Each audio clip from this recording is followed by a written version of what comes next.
It was supposed to be the happiest day of my daughter's life, her wedding day. But, for a reason I still don't understand, even before the ceremony began, she turned to me and, in front of 170 guests, shouted, "What is this useless old woman still doing here?" The silence that followed was deafening. I just lowered my head, felt tears burning my eyes, and left the church without looking back. What she didn't expect was that her fiancé, shocked by the scene, came after me. Hours later, everyone discovered the truth I had kept for years to protect her. Even before the party ended, her new husband had already asked for a divorce. Her words echoed in the opulent ballroom, hanging over the clinking of silver cutlery and the satisfied murmur of the guests. I hope everyone understands that some people from our past are just that dead weight. We can't let old baggage hold back our bright future. The silence that followed was thick, heavy, as if the air had suddenly been stolen from everyone's lungs. I felt 200 pairs of eyes locked on me, the only dead weight who could be the target of that poisoned arrow. The smile on my daughter Sophia's face was radiant, rehearsed, but her eyes, for a fraction of a second, met mine across the hall, and in them, I saw the coldness of a stranger. My name is Helen. I am 64 years old, and the woman who had just publicly humiliated me on the most important day of her life was the girl I raised on my own, with a love that bordered on blind devotion. The heat of shame crept up my neck, tinting my face a shade of red I knew everyone could see. My hands, resting in my lap, were shaking violently, and I had to grip the expensive fabric of my dress, the one I'd bought with my savings so as not to embarrass her, just to feel something solid beneath my fingers. I was seated at a table in the back, a spot she had carefully chosen to keep me out of the way, far from the photographers and important guests. From my position of exile, I had a clear view of the stage where she and her new husband, Ryan, shone under the spotlights. He was a good kid, from an honest, hard-working family, and he looked at her with an adoration that broke my heart, for I knew he loved an illusion, a character Sophia had expertly crafted in recent months. He didn't know the true nature of the woman beside him, but I did. I had known her since her first breath, and that was why the wound was so deep. I had always been a quiet woman, a keeper of secrets. Loyalty to her had always been my compass, even when her actions caused me excruciating pain. How many times had I swallowed my tears, justified her cruelty, shouldered blame that wasn't mine? I did everything to keep the peace, to protect the fragile image of our small family. But there, under the pitying and curious stares of others, something inside me began to crack. The father-in-law's toast minutes earlier, praising Sophia's impeccable moral integrity, had already been torture. Every celebrated lie was like a nail in the coffin of my silence. But her statement, so calculated and cruel, was the final blow. She didn't just discard me. She used me as an example, as a stepping stone to elevate herself, to show her new family that she had broken with a past, that, in her twisted mind, I represented. The past I had fought so hard to erase, to clean up, so she could have the bright future she now claimed. The soft music started up again, a clumsy attempt by the MC to dispel the tension, but the damage was done. I saw Ryan whisper something in Sophia's ear, his brow furrowed in confusion, but she just smiled and waved to someone across the room, ignoring him. She was a master at deflecting, at manipulating the narrative in her favor. Slowly, as if my bones had aged decades in seconds, I pushed my chair back. The scraping sound on the polished floor seemed like thunder in the still, awkward room. I had to get out of there. I needed to breathe. Every step toward the exit felt like a 1,000-mile journey, the stairs following me like searchlights. I didn't look back. I didn't dare meet her face again. But as my feet carried me away from the ballroom that had become my personal courtroom, a cold, sharp certainty began to form in my chest. The protection was over. The cold night air was a welcome shock, a slap of reality that jolted me from the stupor of humiliation. Each step on the uneven asphalt of the parking lot was heavy, as if I carried the weight of all those stairs on my back. The lights of the party, seen from afar, seemed distant and surreal, a world of false glitter from which I had been expelled. My car, an old but reliable Buick, was in the furthest corner, a perfect reflection of my position that night. As I got in, the familiar scent of the worn upholstery welcomed me like an old friend. I closed the door, and the muffled sound of the outside world was replaced by a deafening silence. It was then that the dam broke. The tears I had held back with such force came in a silent, painful torrent, soaking the collar of my expensive dress. They weren't tears of self-pity, but of a deep grief, the pain of mourning a relationship I finally realized no longer existed, the mother I thought I was, the daughter I believed I had. All of it had shattered with that single cruel sentence. I cried for years of ignored sacrifices, of harsh words swallowed in the name of peace, of excuses I had created for her in my own mind, absolving her of faults that were entirely her own.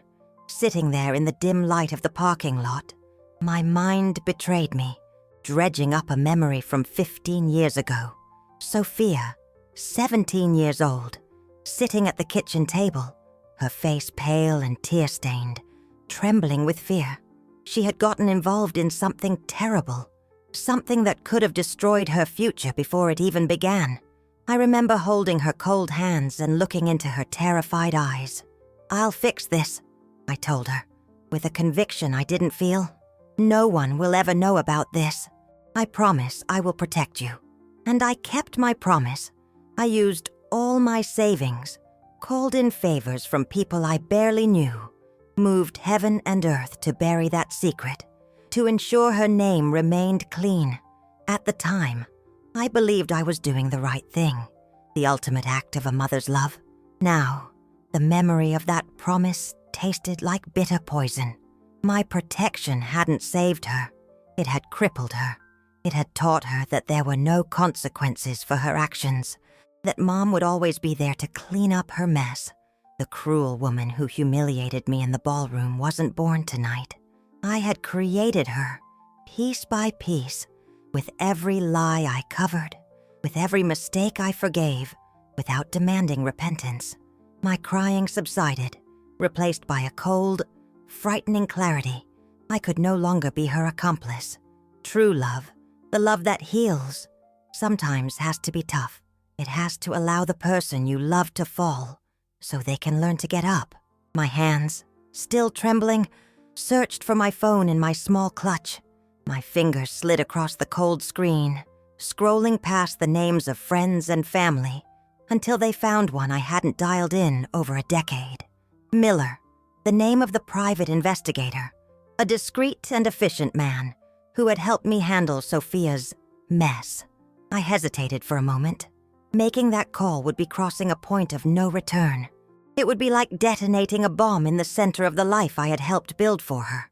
But the image of her dismissive smile, the memory of her cutting words, gave me the strength I needed. It was time for her to face the truth. Not for revenge, but because, perhaps, it was the only chance she had left to become a real person. I took a deep breath and pressed the call button. The phone rang once, twice. On the other end of the line, a calm, professional voice answered. "Miller. Mr. Miller. It's Helen Foster." My voice came out steadier than I expected. "I don't know if you remember me." There was a pause. "I remember you perfectly, Mrs. Foster. I hope everything is all right." "Actually, it's not," I replied. "I need a favor. That package I left with you 15 years ago, for safekeeping. Do you still have it?" He confirmed that he did. Stored in a safe, as I had instructed. "I need it. Now. Tonight." There was another pause, this one longer. "Is it urgent?" he asked, his professional tone tinged with a note of curiosity. "More than you can imagine," I stated. "And, Mr. Miller, I need one more thing. With the technology you have today, see if you can find out if she's gone back to her old habits. I need to know if the past is really just the past. I hung up the phone, and the silence in the car felt even deeper. The weight of my decision settled on me, a nauseating mix of dread and a strange, bitter relief. I had lit the fuse. Now, it was just a matter of time until the explosion. For a moment, doubt assaulted me. Was I doing the right thing? Destroying my own daughter's manufactured happiness, the life she had built on a foundation of lies. But then, the memory of her cold, calculated gaze hit me again. That wasn't happiness. It was a performance. And Ryan, the groom, was the most innocent victim in that theater. He didn't deserve to have his life and his heart entwined with a fraud. My phone buzzed with a text from Miller. On my way to the office, we'll prepare the dossier. Investigating your request. We'll keep you posted. His efficiency was both comforting and terrifying. The machine I had set in motion was real and could no longer be stopped. Whatever he found, I would have to deal with the consequences. Suddenly, a gentle tap on the window startled me. Outside, I saw the kind, worried face of Claire, Ryan's mother. Her smile was warm, but her eyes were filled with an unease that mirrored my own. I opened the door. "Helen, dear, are you all right? We saw you leave and got worried," she said, her soft voice a stark contrast to the storm inside me.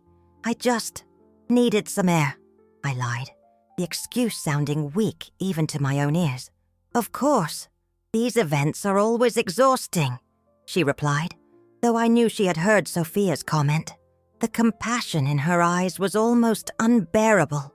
"I wanted to tell you," she continued, taking my hand, "that you did a wonderful job with Sophia. She's such a gem, so much integrity, so full of values. Ryan is a very lucky man." Every word of praise was a knife twisting. I nodded, unable to form a response. She saw in Sophia the reflection of a good upbringing, and the irony was that the good upbringing had actually been a systematic cover-up of her character flaws.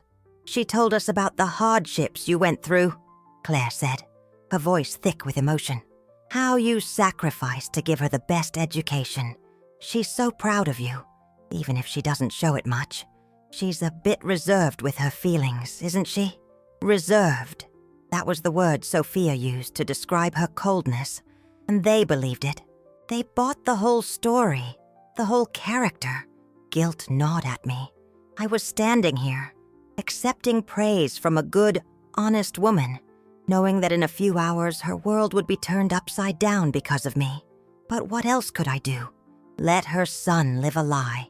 Let Sophia continue to deceive good, decent people? I remembered when Sophia was 15 and convinced an elderly neighbor, Mrs. Gable, to lend her her life savings for a supposed study abroad program that never existed. When I found out, I paid back every penny from my own pocket, telling Mrs. Gable there had been a misunderstanding and begging her not to tell anyone, so as not to ruin the girl's future. Once again, I had cleaned up her mess. Once again, I had taught her there were no consequences. "She's complex," I managed to say to Claire, the words scratching my throat. "Well, we're so happy to have her in our family," she said, giving me a quick hug. "Now come inside. It's getting chilly. The party isn't the same without the mother of the bride." She turned and walked back toward the ballroom, leaving me alone with my duplicity. Her words, so well-intentioned, only solidified my resolve. Sophia's web of lies was wider and more dangerous than I had imagined, and it was ensnaring innocent people. I wasn't just saving Ryan, I was saving his entire family from my daughter's manipulation. My phone rang again. It was Miller. I answered, my heart in my throat. "Mrs. Foster." His voice was serious, urgent. "You're not going to believe this. It's not just about the past. I found something big and very recent. She's doing it again, but on a much larger scale." A much larger scale. Miller's words echoed down the silent line, and a chill that had nothing to do with the night air spread through my veins. What could be bigger than what I already knew? What could be worse than the web of lies and petty crimes I'd spent 15 years hiding? My hand gripped the steering wheel so tightly my knuckles turned white. "What did you find, Miller?" I asked, my voice a hoarse whisper. On the other end, I heard the sound of papers shuffling. "Mrs. Foster, these aren't just verbal lies to impress the new family," he said, his tone professional and direct, with no room for pleasantries. "It's documents. I found a digital trail. She's using academic credentials she doesn't have. I gained access to a resume she submitted recently. It lists a degree from an Ivy League university she never attended, and at least 3 professional certifications in finance that are completely fake." The air left my lungs. I felt a sudden dizziness, as if the floor of the car had disappeared from under me. It was the same thing, the same crime, the same fraud, just more sophisticated, more audacious. 15 years had changed nothing. The rotten seed I had tried to uproot and bury had only grown stronger, flourishing in the darkness of my protective silence. The humiliation I felt in the ballroom was replaced by a cold horror. My daughter wasn't just cruel. She was a professional fraud. The life she was building with Ryan wasn't just based on omissions about her character, but on active, ongoing deception. I remembered the past few weeks, the dinner conversations with Ryan's family. Sophia would speak with impressive authority about market theories, quoting professors she never had, and projects from her thesis she never wrote. I saw the pride in Ryan's eyes, the admiration on his parents' faces, and I, her mother, the only person in the room who knew the truth about her education, felt only a vague discomfort, a pang of something wrong that I, once again, chose to ignore. I told myself she was just trying to impress them, exaggerating a little to fit in. What a fool I'd been. She wasn't exaggerating. She was staging an entire play, and I was the only one in the audience who knew the original script. "How can you be so sure so quickly?" I asked, needing to hear the confirmation. The irrefutable proof that would annihilate any shred of doubt or hope that might still exist within me. "University records are easy to check for someone who knows where to look," Miller explained. "Her name isn't on any alumni list, and the entities that issue the professional certifications she claims to have maintained online databases. She's not in any of them. It's an amateur fraud, Mrs. Foster, but the kind that fools people who have no reason to doubt.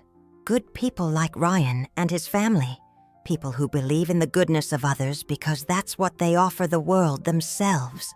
My decision hardened into steel. There was no more dilemma, no more conflict. Protecting Sophia now would mean being an active accomplice in a crime against the family that had welcomed her with open arms. "Miller," I said, my voice now firm and steady, "put it all together. The old material from the package and the new evidence you just found. Put it all in a single dossier. I need it delivered here, to the party, discreetly, and as quickly as possible." "Understood," he replied. "There's a trusted courier service I can use. The package will be there in under 2 hours. Who should I address the delivery to?" I took a deep breath. This was the final step, the point of no return. "To the groom," I said. "Hand-delivered, directly to Ryan." There was a pause, and I could imagine Miller on the other end, perhaps surprised by my coldness. "As you wish, Mrs. Foster," he finally said. "There's one more thing you need to know, and it explains the urgency and the scale of the problem." I waited, my heart hammering against my ribs. The confirmation was so fast, because these same fake documents, the degree and the certifications, were submitted last week as part of an application process. She applied for a director position at Ryan's father's company. According to my source, she's the top candidate, and the appointment was going to be announced next week as a post-honeymoon surprise. Miller's revelation hit me like a wave of ice water, stealing what little breath I had left. A directorship. She wasn't just lying to marry him. She was executing an elaborate plan to infiltrate the heart of his family's business, using the same fraudulent tactics from her past. The sheer audacity of it was breathtaking. The wedding wasn't the end goal. It was the gateway. The coldness with which she had humiliated me hours earlier took on a new, terrifying context. It wasn't just arrogance or shame of her past. It was the calculated removal of an obstacle.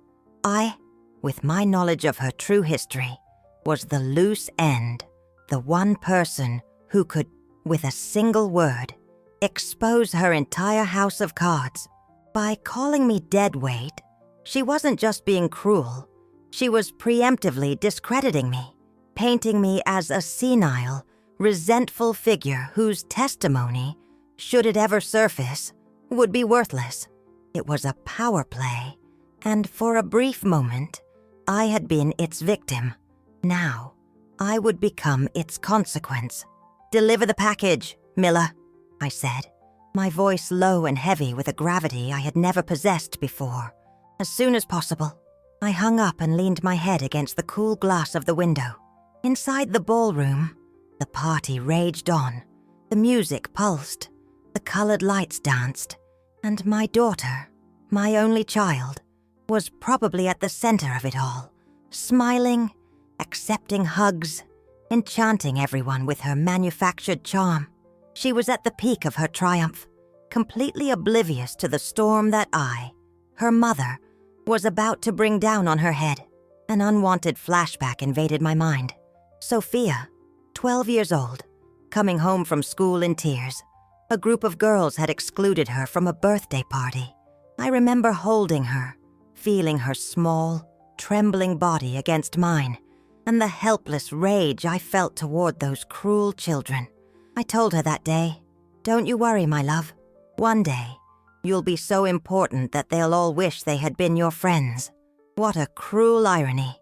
I taught her to desire importance, to seek external validation, but I forgot to teach her the value of integrity. To get there, she learned half the lesson. She sought the importance, but through the most twisted and dishonest paths possible. I glanced at the car's dashboard clock. 1 hour and 45 minutes. That was Miller's estimated time. 1 hour and 45 minutes until the truth arrived. It felt like an eternity and, at the same time, the blink of an eye. I had to go back inside. I couldn't hide in the car like a coward. If I had made the decision to expose the truth, I had to be there to witness the fallout, no matter how painful. I had to look Ryan and Claire in the eye and know that, despite the pain I was about to cause them, I had done the only honorable thing. Taking a deep breath, I reapplied my lipstick using the small visor mirror and got out of the car. Walking back into that ballroom was one of the hardest things I've ever done. Each step was a battle against the instinct to flee. As I entered, the atmosphere was one of unbridled joy. The bride and groom were on the dance floor, surrounded by friends, laughing and dancing to an upbeat song. Ryan spun her around, his face lit with a pure, unquestioning love. Sophia laughed, her head thrown back, the perfect picture of happiness. No one seemed to remember the incident from earlier. The public humiliation of the bride's mother had been just a small, discordant note, quickly forgotten in the symphony of celebration. I found my table in the back. A distant cousin offered a sympathetic smile and asked if I was feeling better.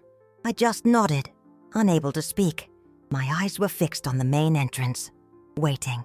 Every time a waiter walked in or out, my heart leaped. I felt like a traitor, a spy in enemy territory, waiting for the moment to detonate the bomb I was carrying. It was then I saw something that froze my soul. The lead photographer approached the newlyweds and handed them a small tablet. On the screen, a preview of the wedding photos. I saw Ryan swipe through, smiling, until he stopped on one image. He showed it to Sophia. She looked, and for an instant, her smile vanished. It was a photo from the ceremony, a close-up of her face as she said her vows. Her eyes, in that captured image, held no love. They held an expression of cold, calculated triumph, a glint of conquest that had nothing to do with the emotion of a bride in love. It was the look of someone who had just closed a very lucrative deal. The image of that triumphant look in the photograph burned into my mind, indelible proof of the farce unfolding before me. The smile on Sophia's face, out on the dance floor, now seemed like a grotesque mask. Every laugh, every gesture of affection exchanged with Ryan was a piece of theater executed to perfection. And I, sitting at the table of outcasts, was the critic holding the review that would destroy the show. Time dragged on. Every minute was a small agony. I watched the wall clock discreetly positioned over the bar. A little over an hour to go. The ballroom was hot, stuffy from the heat of bodies and the excess of perfume. I felt a drop of sweat trickle down my neck, a cold counterpoint to the fever of anxiety consuming me. I tried to drink some water, but my hands were shaking so badly, the glass clinked against my teeth. It was then that a tall, gray-haired man approached my table. It was David, Ryan's father, a man whose kindness and integrity were visible in every gesture. His face was lit by a genuine smile. My stomach turned. "Helen, finally a moment to talk," he said, pulling up an empty chair to sit beside me. "Oh, what a wonderful party, isn't it? Sophia has impeccable taste." I just smiled, a weak movement of my lips that didn't reach my eyes. "She's the daughter I never had," he continued, pride overflowing in his voice. "Smart, ambitious, with an impressive vision for the future. Ryan is a lucky man." The guilt suffocated me. I was sitting next to this good man, knowing I was about to shatter the perfect image he had of his son's wife. "You know, we've talked a lot about her career," David said, leaning in a little, as if sharing a secret. "I was absolutely blown away by the thesis she developed at that renowned university. A brilliant analysis of emerging markets. It's exactly the kind of innovative thinking we need at our company." He was talking about the thesis she never wrote, from the university she never attended. The lie was so real to him, so solid, that for a second I myself doubted the truth. "She'll be an invaluable addition to our board of directors," he concluded, patting my arm affectionately. "The official announcement will be a surprise, but between us, the position is already hers. You must be immensely proud." Proud. The word landed like a stone in my chest. I felt a lump form in my throat, a mixture of shame and fury. Shame for my silent complicity over the years. Fury at Sophia's audacity, at her ability to deceive such decent people without a shred of remorse. I had to say something. Anything. "David," I started, my voice failing. "Sophia, she hasn't always had it easy." He cut me off, compassion on his face. "Yes," she told us, "and that's why we admire her even more. To come from humble beginnings and achieve so much through sheer merit and hard work, that's the mark of a true winner." He stood up, smiling. "I'll leave you be. I just wanted to express my joy at having you in our family." He walked away, back to the center of the party, leaving me paralyzed in my chair. Every word of praise he had uttered was the final confirmation that there was no other way.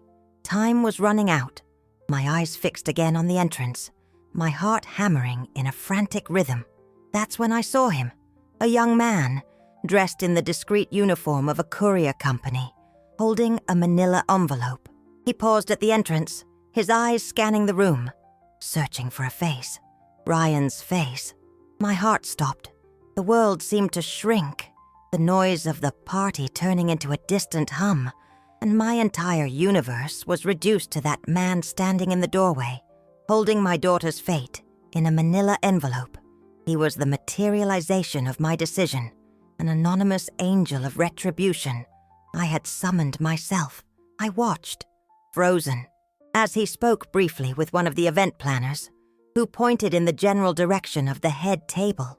The courier nodded and began to move, skirting the edge of the dance floor. Each of his steps was a beat of my heart, a hammer announcing the impending demolition. He was getting closer to the center of the party, where Ryan and Sophia were now chatting animatedly with a group of friends. He was only a few yards away. This was it. It was happening. I closed my eyes for an instant, unable to watch the exact moment of impact. But then, one of the bridesmaids pulled Ryan onto the dance floor, and the group shifted, obscuring the courier's view. I opened my eyes in time to see him stop, disoriented, the loud, moving crowd preventing him from reaching his target. He looked around, clearly uncomfortable in the festive setting, his simple uniform clashing with the black tie attire. His eyes scanned the empty head table, then the chaotic dance floor. He seemed lost, an emissary with an urgent message but no recipient in sight. And then, the unthinkable happened. The twist I couldn't have predicted in 1,000 years. In his search for a reference point, for a calm face amid the frenetic celebration, his eyes drifted past the tables and landed on me, on the older woman, sitting alone in the furthest corner of the room. Our gazes met. For a second, he hesitated, and then he changed direction. He started walking directly toward my table. Panic seized me by the throat. What do I do? He couldn't come to me. The plan was for it to be impersonal, anonymous, a truth that simply appeared, with no known sender. If he spoke to me, if anyone saw us, the connection would be made. The bomb would have my fingerprints all over it. He stopped beside my chair, the manila envelope held in his hands.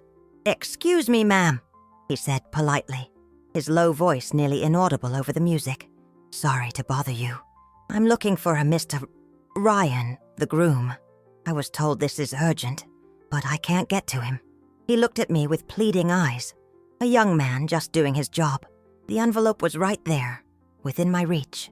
The power to stop everything, to send this boy away, to say he had the wrong person, the wrong party, the wrong city, the power to shove the truth back into the dark and let the lie win. I glanced toward the dance floor. I saw Sophia laughing, her face flushed with joy and champagne. I saw Ryan holding her, the love on his face so pure and achingly real. And then, like a ghost, her voice echoed in my mind. "Dead weight." It was the push I needed. The cruelty of those words gave me the final strength. I reached out a trembling hand, not to wave him away, but to take the package. "I'm the mother of the bride," I said, my voice surprisingly steady. "You can leave it with me. I'll make sure he gets it. It's a last-minute family gift." The young man looked relieved. He handed me the envelope, asked me to sign on his electronic device, and with a nod, he turned and disappeared, as discreetly as he had arrived. I sat there, the dossier in my lap. It was no longer an anonymous act. Now, it was personal. The responsibility was entirely mine. With a resolve that came from the depths of my wounded soul, I rose from my chair, holding the envelope with both hands, and I began my long walk across the ballroom, toward the heart of the party, toward my daughter. Every step I took toward the dance floor felt like it weighed a ton. The envelope in my hands wasn't just paper. It was the weight of 15 years of secrets, of protective lies, of a love that had become corrupted. The loud music seemed to recede, replaced by the sound of my own ragged breath. The colored lights spun, turning the smiling faces around me into unrecognizable blurs. I saw only my target, the happy couple at the center of the storm. As I approached, people parted, perhaps sensing the intensity emanating from me, or perhaps just out of politeness for the mother of the bride, the same one they had ignored for most of the night. Sophia's eyes were the first to find me. Her smile faltered, the joy instantly evaporating, replaced by a look of irritation and alarm. "Mom, what are you doing?" she hissed, her voice low and laced with venom, trying to keep up appearances for those nearby. Ryan, however, turned with a genuine smile. "Helen, so glad you came to dance with us." His face was an oasis of innocence in my desert of intent. The sight of his unwavering kindness almost made me falter. "Ryan, honey." My voice came out shaky but clear. I ignored Sophia completely, my eyes fixed only on him. "I need to give you something. It's important." I held out the manila envelope. He looked at it, confused. "A gift? Now. Couldn't it wait?" "No," I replied with a firmness that surprised us both. "It can't wait?" Sophia's expression shifted from irritation to panic. Her eyes widened at the sight of the envelope, and though she couldn't know its contents, the instinct of someone who lives by secrets seemed to alert her to the imminent danger. She took a step forward, trying to intercept. "Mom, stop it. You're making a scene. Whatever it is, give it to him later." She tried to grab the envelope from my hand, but I held it tight, pulling it out of her reach. "No, Sophia, this is for your husband." The silent confrontation between us lasted only a second, but felt like an eternity. Her eyes bored into me with a mixture of hatred and pleading. In them, I saw the scared 17-year-old girl and the cruel 29-year-old woman, both fighting for control. Ryan, sensing the palpable tension between us, intervened. "It's okay, Sophia. Let her." He took the envelope from my hand, his gaze shifting from my face to his wife's, a wrinkle of concern forming on his brow. "What is this, Helen?" "It's the truth," I whispered, the words nearly lost in the music. "It's everything you need to know." He frowned, not understanding. He looked at the unmarked envelope. No name, no return address, just a plain, anonymous package. "Open it," I urged. "Please." He hesitated, looking at Sophia, who was now pale as wax, her eyes fixed on the package as if it were a snake about to strike. "Ryan, don't listen to her," Sophia said, her voice rising an octave, bordering on desperate. "My mother, she hasn't been well lately. She's confused, resentful that I'm starting my own life."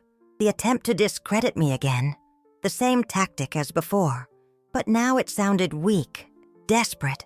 Ryan, however, is a fair man. He looked at me, then at her, and said with surprising calm, "I'm going to open it, but not here." He took Sophia's hand. "Let's go to the private room. Helen, come with us." He wasn't accusing me, nor her.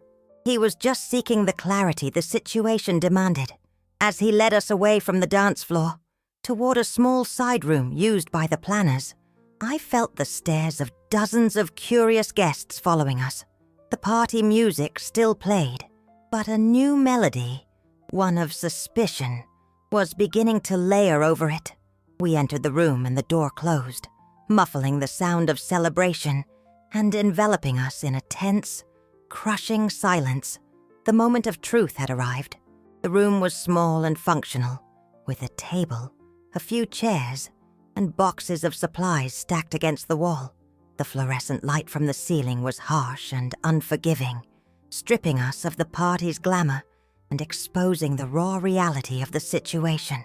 The silence was a fourth occupant in the room, heavy and filled with unspoken words. Ryan placed the envelope on the table but didn't open it right away. Instead, he turned to Sophia, his eyes filled with genuine concern. "Sophia, what is going on? Your mother hands you a mysterious package. You say she's not well? I want to understand." His question, so calm and rational, was her opportunity, her last chance to confess, to take control of the narrative, to perhaps salvage something from the wreckage. But Sophia, cornered, chose the only path she knew: attack. "I can't believe this," she exploded, her voice trembling with fury, tears welling in her eyes. Tears of rage, not remorse. "She's trying to ruin our wedding. She never supported me, Ryan. She's always been jealous of my happiness, of the fact that I found someone like you and your family. She wants to drag me back down to her mediocre little life." She turned to me, her face contorted into a mask of contempt. "How could you, Mom? On my wedding day? You are a bitter, selfish woman. I hate you." I hate you." Her words, though cruel, didn't hit me as they had before. The public humiliation had numbed me. I just watched her, a spectator to her breakdown, seeing the person I had allowed her to become. Ryan, however, was stunned. The virulence of Sophia's attack shook him. He glanced at me, searching for an explanation, but I remained silent. My testimony was not in my words, but inside that envelope. Sophia's tirade had the opposite effect of what she intended. Instead of convincing Ryan that I was a crazy, jealous mother, it only aroused his suspicion. Her reaction was disproportionate, too defensive. If the package contained nothing, why such panic? With deliberate calm, he turned back to the table. "I need to see what's in here," he said, his voice now firm, concern giving way to resolve. "Sophia, please, calm down. No, Ryan, if you open that, you'll believe her lies. Throw it away. Please, for me, for our love," she pleaded, grabbing his arm. Her desperate plea was the final nail in her coffin. Ryan gently removed her hand from his arm. "Sophia, love is built on truth. If what's in here are lies, they will have no power over us. But if there is any truth, I need to know." His gaze met mine over Sophia's shoulder, and for the first time, I saw doubt in his eyes. The seed had been planted. He tore open the flap of the envelope. The sound of ripping paper was the only noise in the room, loud and final as a gunshot. Sophia let out a sob, a sound of pure defeat. She knew the game was over. Ryan pulled out the contents of the dossier. The first thing he saw was a photograph, a black and white police mugshot of a 17-year-old Sophia, her face swollen from crying, an identification number hanging from her chest. The shock on Ryan's face was visceral. He went pale, his eyes widening in disbelief. He held up the photo, looking from the scared teenager to the sophisticated woman beside him, trying to connect the two impossible dots. What is this?" he stammered, his voice failing. He began to flip through the other documents, copies of sealed police records, witness statements, the forged academic documents with her signature, side by side with the more recent fakes Miller had found. Each page was a new layer of the truth being brutally exposed. The silence in the room was different now. It was no longer tense. It was the silence of a world falling apart. The bright future Sophia had so carefully planned was disintegrating, page by page, on that table, under the cold, merciless light of a storage room. Ryan read each document with torturous slowness, as if every word were a physical blow. His face, once radiant with happiness, transformed into a mask of pain and disillusionment. I saw the color drain from his cheeks, the light in his eyes extinguish, replaced by a growing horror. He said nothing, just turned the pages, absorbing the magnitude of the betrayal. With each new document, the fake degree, the fraudulent certifications, the sordid details of her teenage forgery scheme, a small tremor ran through his body. He was witnessing the collapse not just of his marriage, but of his entire perception of the woman he loved. Sophia, meanwhile, seemed to have shrunk. The rage had evaporated, leaving behind an empty, trembling shell. She leaned against the wall, her arms crossed over her chest, as if trying to shield herself from the cold emanating from the truth laid bare on the table. She was no longer crying. Her eyes were dry, fixed on Ryan's face, watching his reaction, awaiting the inevitable sentence. I remained by the door, feeling like an intruder at the funeral of their relationship. A part of me felt a pang of pain for Ryan, for his crushed innocence. Another part, a deeper and older pain, was for Sophia, not for the loss of her luxurious wedding, but for the person she could have been, and never was. I saw her there, cornered by her own lies, and wondered where exactly I had gone so wrong. Was it in protecting her too much? In loving her too little? Or did love have nothing to do with it, and some seeds are simply born to bear bitter fruit? The silence was finally broken by Ryan's voice, but it was a sound I barely recognized. It was hollow, devoid of any emotion. 15 years, he said, looking at me but not really seeing me. You kept this for 15 years. It wasn't a question, but a statement. He picked up the letter I had included in the dossier, the only part written by me, where I briefly explained my motivation. To protect a daughter I was afraid of losing. He read the letter quickly, then let it drop onto the table as if it burned his fingers. Finally, he raised his eyes and looked at Sophia. The love and adoration were completely gone, replaced by something far worse than hatred, the look of someone seeing a complete stranger. "Who are you?" he asked, his voice low but cutting. "Everything. Every story about college. Every conversation about your career. Every value you said you shared with me. Was it all a lie?" Sophia opened her mouth to speak, but no sound came out.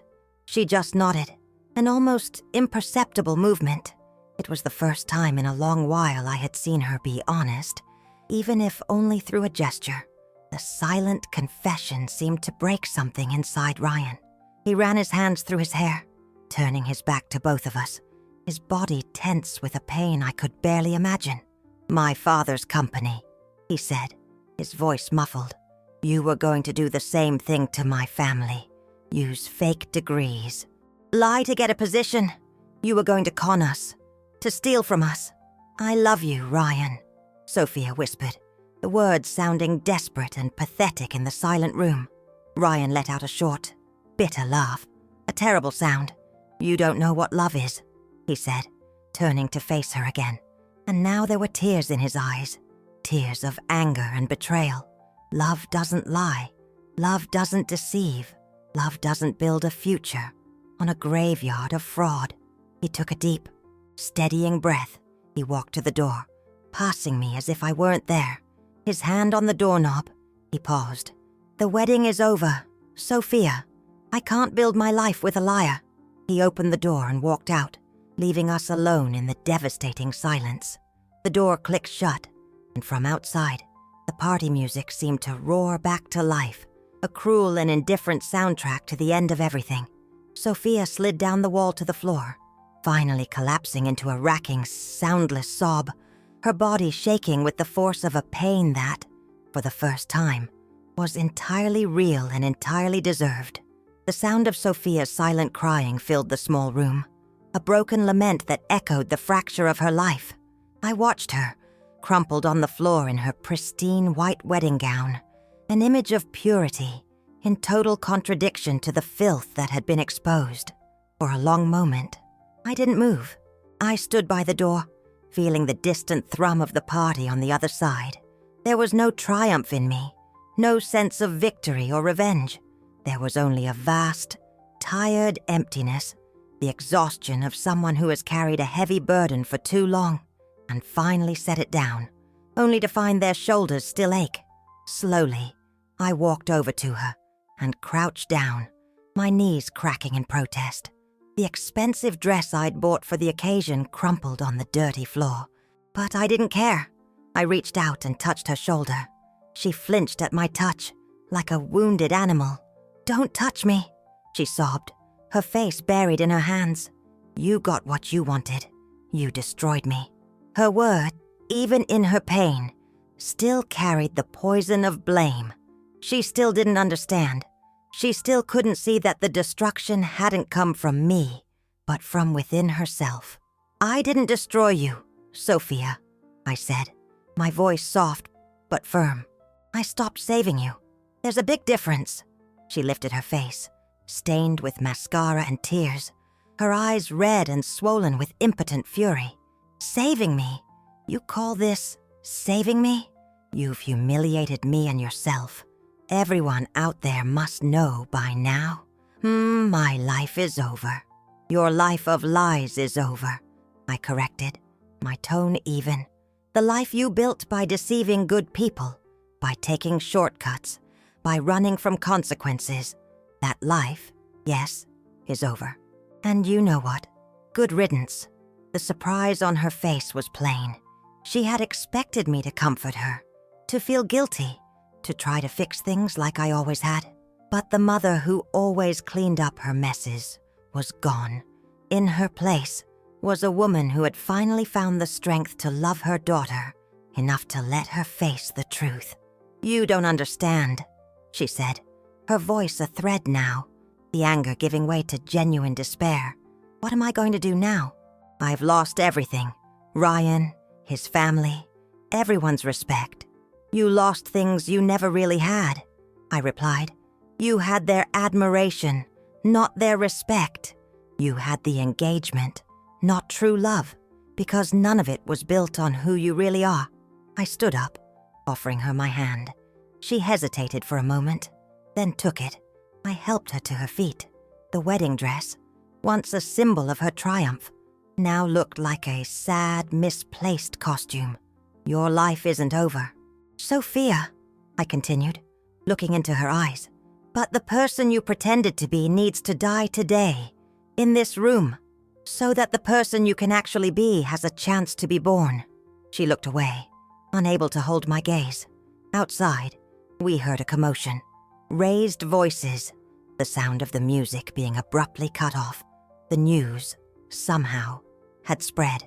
The party's collapse was imminent. "Let's go home," I said, my voice not a command but a tired invitation. "It's over." For the first time in many years, she didn't argue. She didn't fight back, didn't blame me, didn't try to manipulate the situation. She just nodded, a small, defeated gesture, as I led her out a back door, away from the prying eyes and the whispers that had surely already begun. I knew the hardest journey of her life was just beginning, and for the first time, I wouldn't be there to pave the road for her. She would have to learn to walk on her own, on the rocky, unfamiliar terrain called reality. The car ride home was spent in a thick, heavy silence. Sophia stared out the window, the glow of the city lights reflecting in her empty eyes. The wedding dress, so magnificent in the ballroom, looked ridiculous and out of place inside my modest car. It was as if the carriage had turned back into a pumpkin before midnight. I focused on the road, but my mind was miles away, replaying the night's events. I felt no regret, but a profound sadness. A sadness for the pain Ryan and his family were feeling, for their lost innocence, and a sadness for Sophia, not for the life she lost, but for the life she never allowed herself to have. One based on honesty. When we arrived at my small house, the house where I'd raised her, everything looked exactly the same, yet fundamentally different. The world had shifted, and our home, once a sanctuary for her secrets, now felt like a stage for the final reckoning. Sophia went upstairs without a word, and into her old bedroom. I heard her close the door. I stayed in the living room, the same room where she had told me about her engagement, her face glowing with a happiness I now knew was fake. I sat on my worn-out sofa, the silence of the house amplifying the turmoil in my mind. What came next? I had no idea. I had broken a 15-year pattern.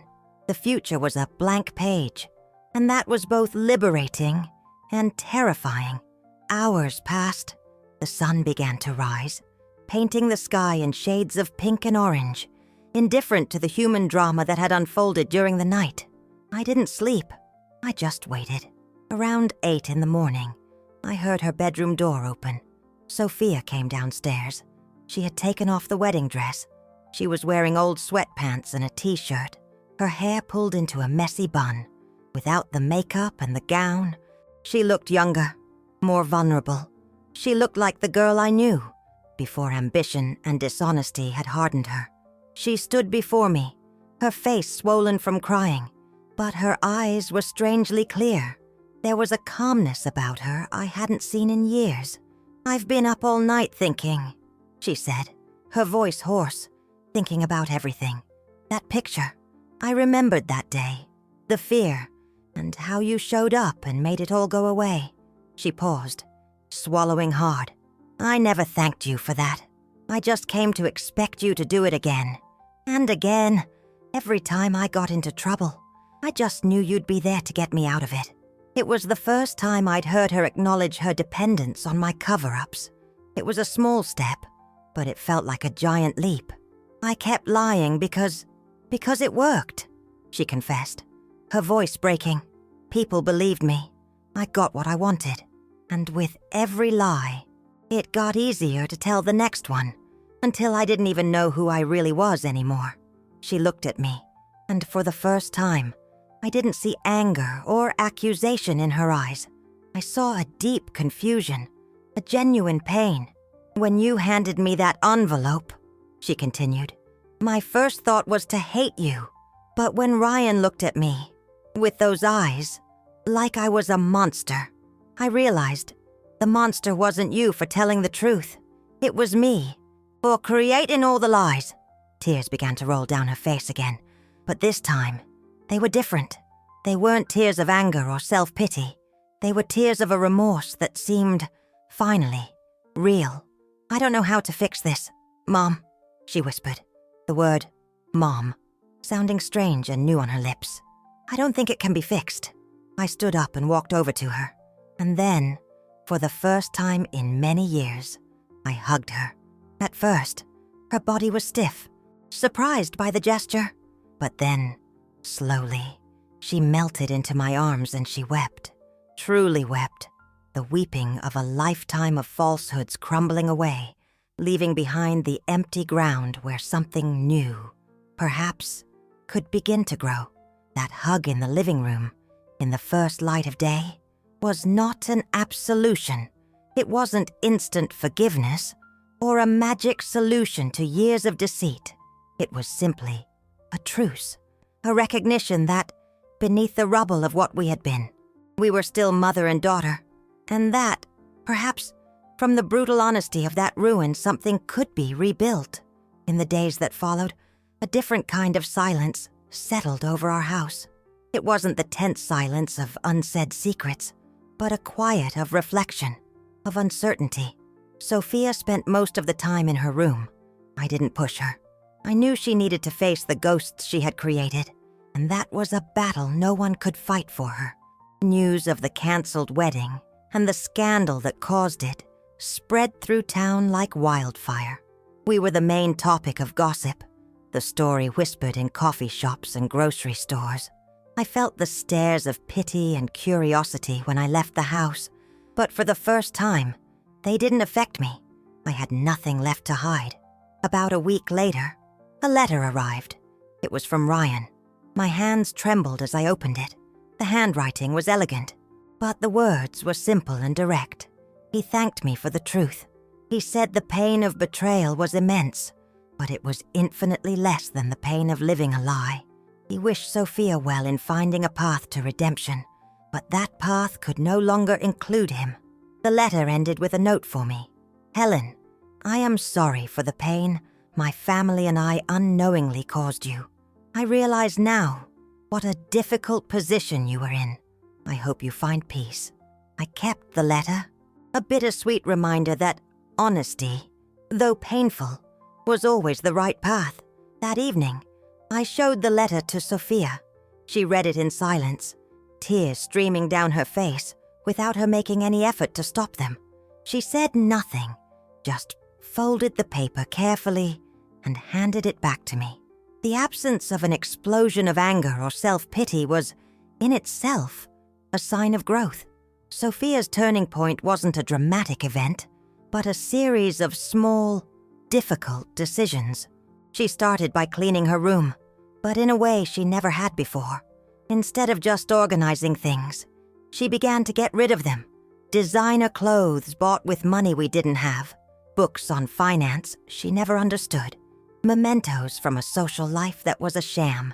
It was a purge, an attempt to physically rid herself of the person she had pretended to be. One afternoon, I found her in the living room with a small box. Inside were all her fake credentials, the diplomas, the certificates. I need to burn this, she said, her voice low but resolute. We went to the backyard together, in an old metal trash can. She threw the papers. We watched in silence as the flames consumed the lies, turning the printed paper into black, brittle ash. The fire felt cleansing, a rite of passage she desperately needed. "I don't know what to do now," she admitted as we watched the last ember die out. "No one will hire me. My name is ruined. Maybe you need to stop looking for a position and start looking for a job," I suggested gently. "Something honest, something small, something that's truly yours." For the first time in a long time, I saw a flicker in her eyes, not of ambition, but of a fragile possibility. The journey would be long and arduous, and redemption was not guaranteed. But as I watched the ashes of her false past scatter in the wind, I felt a sliver of hope. The truth had set her free. Now, it was up to her to decide what to do with that freedom. Today, 48 hours after my daughter called me dead weight, the morning sun streams through the kitchen window with a softness that feels deceptive. The world goes on, indifferent. I make coffee, the familiar aroma filling the silence. It's not a hostile silence, nor the heavy silence of secrets. It's a new, fragile quiet. The silence of a battlefield after the fighting has stopped, where the earth is churned up and you can still smell the smoke. But the war is over. Sophia is sitting at the kitchen table, dressed in simple clothes she hasn't worn in years. She doesn't speak, just watches the steam rise from her mug. Her eyes are no longer empty, but they aren't filled with her old plans and schemes either. They are still. It's the first time I've ever seen her be still on the inside. She breaks the silence first. "I'm going to go away for a while," she says, not looking at me. My first instinct, the maternal instinct polished by decades of worry, is to ask where, with whom, why, but I swallow it. She is no longer my responsibility to manage. She is an adult facing the ruins of her own making. I just nod. "All right." She gets up, and as she passes me, she hesitates. "Mom," she starts, her voice catching. "Thank you." The phrase hangs in the air between us, weighted with everything left unsaid. All the thanks she never gave, and all the resentment I never voiced. It's a small word for such a large debt, but it's the only one she has, and I accept it. She leaves, and I watch her from the window as she walks down the street, with no apparent destination. She doesn't walk like the old Sophia, with a confident stride and her chin held high. She walks like someone who is learning to feel the ground beneath her feet for the first time. In that moment, I understand. The secret I carried for so long wasn't just about her crime. It was about my fear. Fear that without my protection she wouldn't survive. Fear that if she hated me, I would be utterly alone. But in making the hardest decision of my life, I discovered that the loneliness of living with the truth is 1,000 times more comforting than the companionship bought with lies. My sweetest revenge wasn't the ruined wedding, the public humiliation, or the loss of her status. It was the glimpse I saw in her eyes this morning, the terrifying, liberating possibility of starting over. Her journey will be incredibly difficult. She'll have to rebuild her identity from scratch, find value in herself without the validation of fake degrees or an important last name. She'll have to learn to live with the consequences of her actions, and many doors will be closed to her forever. But the door to the truth, to an authentic life, is now.